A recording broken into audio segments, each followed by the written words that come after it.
Alors, les trois méthodes de calcul du PIB expliquées simplement. Voilà, comment mesure-t-on réellement la richesse produite par un pays?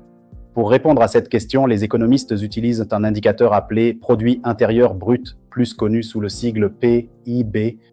Le PIB représente la valeur totale des biens et services finaux produits sur le territoire d'un pays pendant une période donnée, généralement un trimestre ou une année. Il peut être calculé selon trois méthodes principales, la méthode des dépenses, la méthode des revenus et la méthode de la valeur ajoutée. Avant d'y arriver, nous vous invitons à mettre une pause à cette vidéo, à cliquer sur le pouce bleu, vous abonner et activer la cloche de notification pour ne rien rater de nos prochaines vidéos. Si vous êtes intéressé par plus d'apprentissage, veuillez cliquer sur le lien en description de cette vidéo pour vous inscrire à la prochaine session de notre formation en économétrie et techniques quantitatives. Premièrement, la méthode des dépenses. Cette approche consiste à additionner toutes les dépenses réalisées pour acheter les biens et services finaux produits dans l'économie. Sa formule est la suivante. PIB égale consommation, plus investissement, plus dépenses publiques, plus exportation, moins importation. La consommation correspond principalement aux dépenses des ménages. L'investissement représente les dépenses consacrées aux équipements, aux bâtiments, aux logements.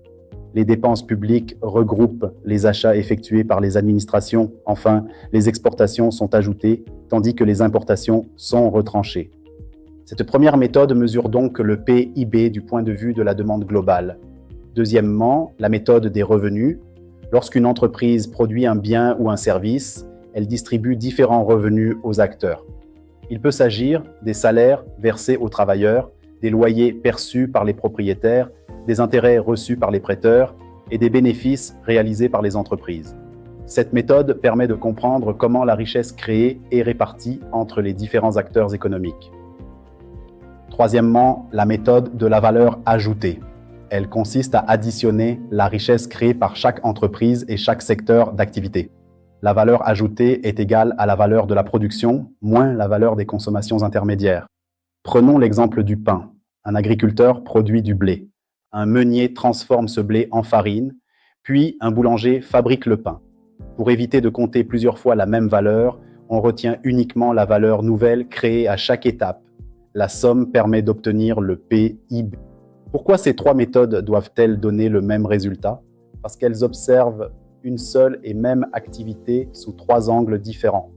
La production crée de la valeur ajoutée. Cette valeur génère des revenus. Et ces revenus permettent de financer les dépenses.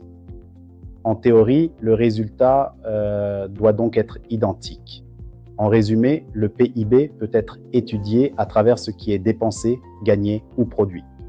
Trois méthodes différentes, mais une seule richesse nationale mesurée. Si vous êtes intéressé par plus d'apprentissage, veuillez cliquer sur le lien en description de cette vidéo pour vous inscrire à la prochaine session de notre formation en économétrie et techniques quantitatives.